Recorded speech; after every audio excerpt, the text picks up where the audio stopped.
Hello and welcome to FTSE Funds and Finance, the Straight Talking Financial podcast brought to you by Goodwin Financial Services. I'm joined once again by independent financial advisor Steve Goodwin. How are we doing, Steve? Very good, thank you. Very busy and very exciting times in the markets and and everything else. I mean, we're doing a lot of strategic stuff for people at the moment, building retirements and properties and whatever else it is that they want to do. And I've got obviously strong views about the way I think things are going over the next 18 months. And if I'm right, there's going to be plenty of opportunities. Yeah.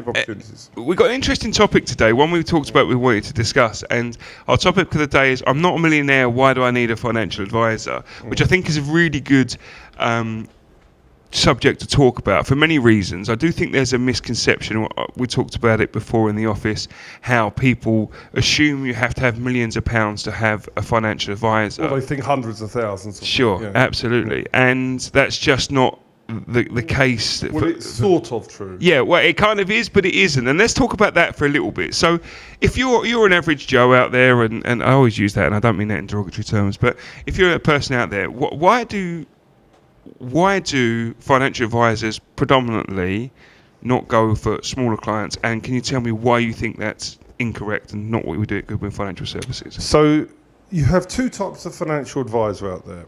You have the tied agent who works for a particular company. Yep.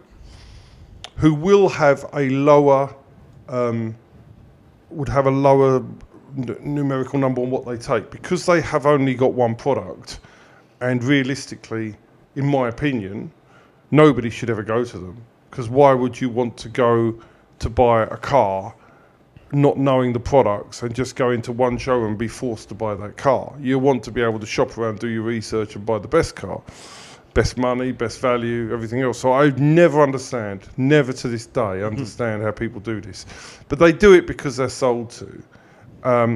That advisor doesn't have to do independent research on everything else. They just have to say, this is the best of what we got. So those people you can probably get to, but they're not really the people you want to get to. Mm-hmm. What you want to get to is an independent financial advisor who has access to all the market, is not tied to any product, any provider, any investment firm, any fund, anything. They can deal with any fund, anywhere, any investment, anytime, any place.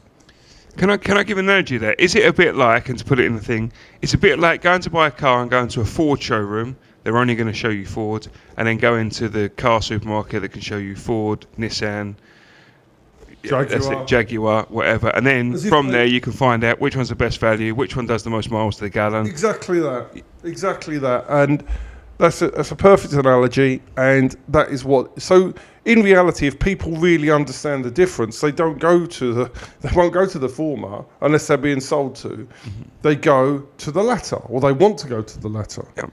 Here's though the problem: financial advisors in the latter, they used to be as independent. There was about 250,000 of them 12, 13 years ago, and when the qualifications came in and the exams came in, many quit and became mortgage advisors because you didn't have to pass the exams to be the same level of exam to be a mortgage advisor. So some did that. Some just quit because they thought we're too old for this. So the amount of financial advisors, independent, has shrunk from that to about that. Mm-hmm. We know by the amount of phone calls we get from new clients, we know how big the demand is for an independent financial advisor. So let's say somebody's got a smaller amount of money, and by that I mean £100 a month, £10,000, £20,000, whatever it may be, anything down the bottom end. You ring up an independent financial advisor, the probability is you'll be told one of two things. Number one, you're too small, go away. Mm-hmm. Or number two, you can come and see us, but you're going to pay these fees, and these fees are so cost prohibitive to that sort of money. So, and that would be the case with many financial advisors. And by the way, this is not a criticism of them. I understand how expensive it is to service a client because of the regulation and what you have to do. It's very, very, very time consuming to take on a client. But we are different in that our ethics, we built up our business 30 years ago, and we now have a good practice where we have myself as a financial advisor, Joshua as a financial advisor, yourself as a trainee financial advisor, who is also a mortgage protection advisor alongside Josh, and Amy Sinfield is a mortgage protection advisor. So we've been able to, and these are all the people that are with us might as well be family, because it's very, everybody's very close. We don't recruit from the open market. We won't do that. So because of that, I've been able to spread my workload, and we are able now. We've always done it. We've always taken on small clients on the basis that a small client needs the advice as much as a big client. Absolutely. You may be losing money today looking after that small client, and you are on many occasions. As in the financial advisor's losing money. Yeah, because you're not getting enough money to cover the time and the work that's spent on that client. Yeah. But the future is different. That client becomes bigger, or can recommend somebody who's got a lot of money, and you build up this relationship with them. And so I took a client, one example, he's a good friend of mine. He walked into me, I think in 1999 with £10,000. That's all he had to his name. His assets are well over $1 million now. And we've helped him through that. We've helped him build up portfolios in property, in markets, in funds. And he is now able to retire now if he wanted to. And he doesn't want to, he carries on working. But in today's terms, I accept that 10,000 in today's terms would be about 28,000. But the point is, he would be the type of person that would be turned away today from most independent financial advisors. But he has become, not only has he become a good client, if I look through, he then recommended person A and number B and number C and number D. Yeah. And person A has probably recommended 4 more. Person B has recommended 4 more. Because when you come to us as a client, you never leave. Because why would you leave when you get the best? And it therefore mushrooms. So from that guy with 10,000 who would be turned down with financial advisors, we're probably sitting with 30 clients today as a link from that one person. Yeah. The problem with financial advisors, too many look at the here and now. How much money can I make next week, next month? And that's the wrong way. It should be, can I look after this person? Can I do a good job? Do I want to build for the future? Do I want to help them build for the future? And are we saying, well, we don't mind if we don't make money today, because we will make money tomorrow. And this is I started 30 years ago, and that was my policy then. Yep. And it didn't work out too badly. No. And so therefore, that's the policy we have today. And I think it's about ensuring, it's not even about as well just the clients you make in the future. It's about ensuring everybody has access to quality financial advice, because money is and finance is the one thing that connects all of us. It doesn't matter whether your nationality, your race, your religion. Money is the one thing that connects us all. It's the similarity we have across all dimensions, and it connects us all. And it's possibly the one thing that we have the least advice from or support from, because of the psychologically and around money, and people have different psychological aspects about money. People don't like talking about money. There's a fear of judgment about money as well. But I also think it's about just making sure people have access to quality advice, because that advice can save you so much money. It can help your family. I think it's just so important to get everybody, whether you, like you say, you've got £100 a month that you want to invest, or you've got £10,000, like everything, you can have quality advice. It's not just about that. I think that's really important, just making sure people and watching a Martin Lewis money show does not constitute advice. No, absolutely. Much as I respect Martin and what he's done in bringing finance out to people, there are certain things that you think. And I always find it interesting, if your house, the office, if you get a water leak, you call a plumber. If the lights don't work, you call an electrician. Right? There's so many, if your car doesn't work, you take it to a mechanic. Very few people try to do it themselves. And with finance, I also think that people think they know and try and do it themselves, when there is advice out there and people... People that try and do it themselves following listening to a TV personality who has, it's nuts. It's just some of the stuff. Listen, majority of it's really good. Yeah. Some of the things, really, I'd like to have a 20-minute debate with him. Sure. But the point is that is good because it helps, gives you some guidance. And some of the tips on there are amazing. But it doesn't mean you don't need independent financial advice. You really do. And getting financial advice as well, as you talked about before, the regulation as well within by the Financial Conduct Authority gives clients so much protection and so much to ensure that, and that's what's really happened. And Steve, you'll know this through the years, is how the FCA, Financial Conduct Authority, how they've really put the framework in place to try and protect clients more than the Wild West like it used to be. Rightfully so. And the good thing is now it's highly regulated, highly protected, and the standard of advice is much higher than it's ever been. And so from your point of view as a client and a consumer, you can be assured that if you get an independent financial advisor, of course, like anything else, some are going to be a lot better than others. Of course. But if you get independent financial advice, it's the best place you can go if you can get some. But from our point of view, we're open for business for every client of every level, whether they're 19 years of age and starting, whether they're 50 or 60 with a substantial sum of money that needs help, whether it's inheritance tax, capital gains tax, whether retirement planning, whatever it is. Whatever it is, we're here to help and don't be put off. But the concept of people think I can't get a financial advisor is sort of true. Yeah. But it depends on whether you know we exist. Yeah, absolutely. So let's talk about a few things that obviously you can offer as an independent financial advisor and what the person out there doing. Obviously, you mentioned there. What's the advantages of having?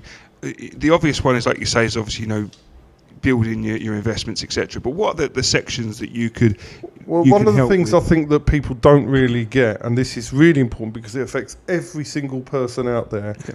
And you think, why is this relevant? Is mortgages. Now, mortgages.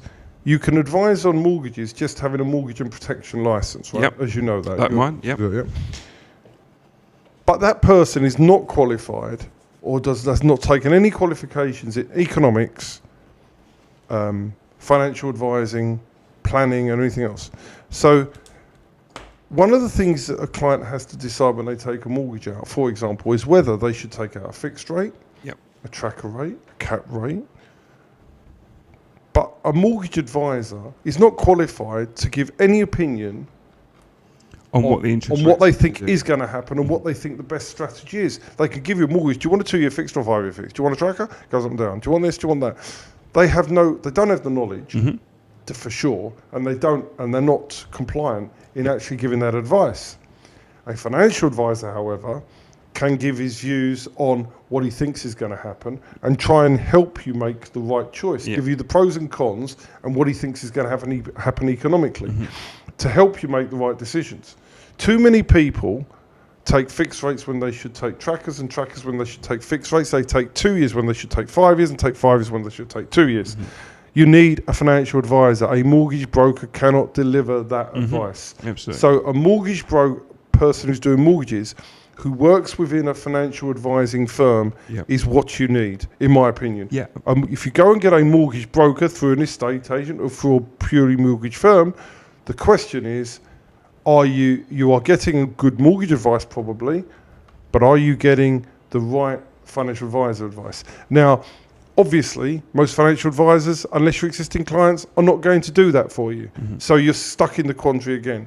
But if you can find a financial advising firm that also does mortgages and will give you assistance and talk you through the economical situation, the economics and what's likely to happen, that's your best route. So without an independent financial advisor, you're not going to get that advice for your mortgage. Yeah.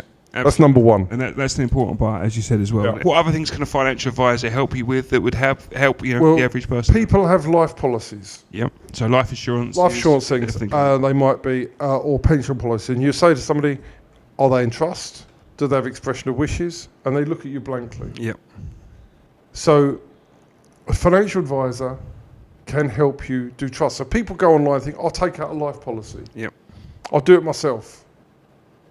Okay, off they go.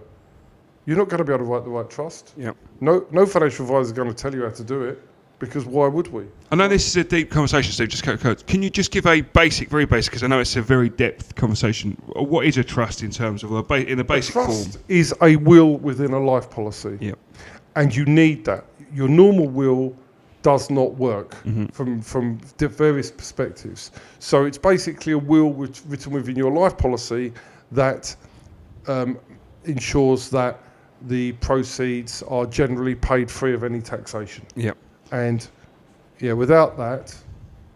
So it can have inheritance tax benefits potentially as well with a trust, Correct. And that's depending on obviously the estate. Correct. Okay, sorry. So I just And want it to means that it means that the policy is paid out immediately. Yeah.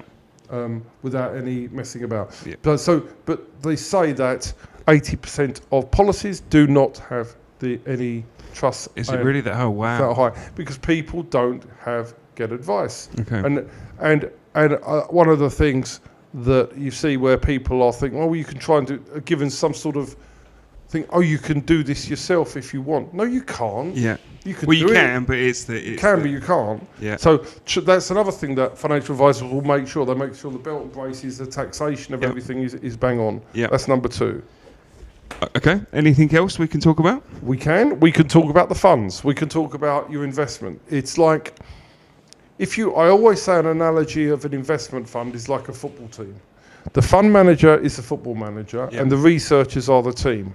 Now, if, for example, 20 years ago when Alan Shearer was playing, you were invested with Blackburn, that's all right. But when Walker starts to cut back the money and Shearer leaves, and all of a sudden the team starts to get relegated, you don't want to be sitting in Blackburn, do you? Sure. You want to be off Blackburn. Yeah, it's the and same. it's exactly the same with a fund. But people, if they've not got the advice, they don't know who's leaving, who's managing, what's going on. An independent financial advisor can be on top of that and making sure that the funds that the clients are in are still current, are still worthwhile. And by doing reviews to say, you might have 4 funds we're investing in. That one there, we're a little bit concerned about. We're going to change that one. It's free of charge, but we can keep on top of it and move your funds. I saw a client yesterday. It doesn't matter who it is. They've been investing in a fund, in a pension. Which wasn't handled by us? Which wasn't handled by us. That in the last 5 years had lost 17.3%. Wow. The client he came to me because he was recommended, and he was, but he knew something wasn't right, but he didn't know what. And his words to me was, "My God, I wish I met you years ago." Mm-hmm. Now, that's an example of what a financial advisor does. If that client had an independent financial advisor, there'd be compensation claims going galore, or because the financial advisor no competent financial advisor would have let that client be in that fund. Stayed in there. And it's a big name provider who you'd think is okay. Absolutely. And that's an example of what financial... Another thing as well, you talk about some of the investments, Steve, is one thing is really important is ensuring the risk level you're in. So many people are invested in funds, and correct me if I'm wrong here, people, particularly pensions, are invested in funds, they don't know what they're invested in, and B, they don't know what the risk level of that, and risk is so important for a client in ensuring their tolerance to risk, their investments is in that. That's a huge I've seen a client of 50 who's been invested in risk level 3 out of 10, and when you question him, he's really 6 or 7 out of 10. So he's been getting no returns, been invested in bonds, watched the collapse happen under trust, and he'd been far better off in 7, miles better off in 7 over the last 5 years. He'd have been probably 35% better off. And it can be the other way as well. And the other way is clients are losing pots of money because they're in the wrong fund, in the wrong risk level. In a higher risk. And it's going like this, and they don't want to be like that. Yeah, absolutely. And they need to be risk level 5. So reviewing risk is something that an independent financial advisor will do. And the reason you need to be independent is you need them to have the choice of all the funds. Absolutely. Not be able to say, well, okay, we've only got these funds. They're all rubbish, but we're not going to tell you that. Yeah. And but you're in one of them. You're in the best of the bad bunch. You know? So that's why you need it. Because the difference, if you imagine, put together your pensions, your ISAs, and all your investments you have in your deposit accounts, which we help with putting in the right deposit accounts. You put all that together, and the difference that can be made to your lives by doing it properly is humongous. Absolutely. Different goals for different investments as well. Retirement might be slightly different from investments, etc. Exactly. Okay, what else has you got? What else a financial advisor can help me? I'll help the average Joe with. Well, this is something that you just help as part. You wouldn't help a client that wasn't yours. But if you had a client somebody in their family had issues with debt, you would help them restructure their debt. Mm-hmm. This is not something we would take on board. So it's not, you don't financial don't do debt consolidations. I don't want somebody coming to me and asking us to do this job. Sure. I have basically been able to turn people's lives around, sorting out, giving them a plan of action. People that are friends and family and stuff, where you can basically, they're in a situation where they're in desperation stakes. But 2 years later, I mean, I had a client where earlier this year went on a really good holiday. A really beautiful holiday. They wouldn't have been able to do that 3 years ago, 4 years ago. They are now totally sufficient, totally debt-free, living the life, doing some really good strategic moves. And if I tell you the state that they were in, but a financial advisor can really put somebody on track and help them. And that's what we would do for anybody that's family of a client that we've got, and help them. Absolutely. So you can have that. But obviously you can't come to a financial advisor like us and go, we do all of our stuff elsewhere, but we got this one with a problem. Then in reality, we're not here to do that. We're not going to do that. But if you're with us, and we'll do everything we can for you and your family. Absolutely. And talk about, just wanted to look back as well on reviewing the funds, just something I thought of there as well. One thing that's really important with your clients, Steve, you sit down every year, you do an annual review of all the investments, what they're invested in, et cetera. One thing I think that why that's important as well is because a year's a long time. A thing can change. I might have come and see you last year, I'm single, just got married, blah, blah, blah. I've seen you now, I've had a child now, I've got another one on the way. All of a sudden, my outlook, my things that I need to do, my life policies, the things I've got, everything I've got now could be completely different. Correct. And that's what's so important to have, is you might just think, okay, just keep it the same. But that 1 year is such a long time, and so much can change, and goals can change, everything your risks can change, your goals can change, your needs are going to change. Absolutely. And that's why we pick that up in an annual review every year. Yeah, that's one thing, is that financial. So, and anything else, the last thing to I think it's just ongoing strategic advice. Yep. That as if a client comes through and they want to get involved with a second property or create a property portfolio for our existing clients, we will help them. Yep. We will advise them, explain the pluses and the negatives, and we'll help them. Yep. And we can help a client build their wealth. And if somebody listens to us, we can make their lives substantially better than they would have been otherwise. And that's part of why you have us. Now, I'm not saying that applies to every financial advisor. I can only talk how Goodwin Financial Services work, whether it be myself or Josh on the financial side, and you in a few years' time.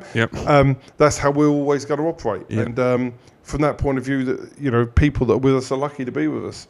But from the point of view, those of you that are out there, or you've got friends out there that think they can do it themselves, there is no chance. And they will do it, but they will be substantially less wealthier than they should be. And it's just about having someone to go to and talk to and ask advice. Things come up. That's the on hand talk. We are there for our clients, so that no matter whether they've got a question about something today that comes in their head, speak to us. I help them. Whether they email me, WhatsApp me, phone the office, we set up a phone appointment or a Zoom appointment, or they want to come in. We are there to help our clients all the time. Absolutely. And they have unfettered access to us. We're at no charge. Excellent. Okay, well, hopefully for those out there that are wondering why you need an independent financial advisor, hopefully that helps the reasons why, and answer a few questions about where a financial advisor can help. As always, a caveat: we are regulated and authorised by the Financial Conduct Authority. Everything we say here is just the opinions of Goodwin Financial Services. Obviously, there's no advice in this podcast apart from, when you've got financial decisions, go and see a registered and regulated financial advisor, and they can give you the best advice to put it through. Steve, thank you very much. We will be again next week. As always, if you've got any questions you'd like me to put to the team, please let us know, and we're happy to answer those questions for you if we can. Thank you very much, and we'll catch you again next week. Cheers.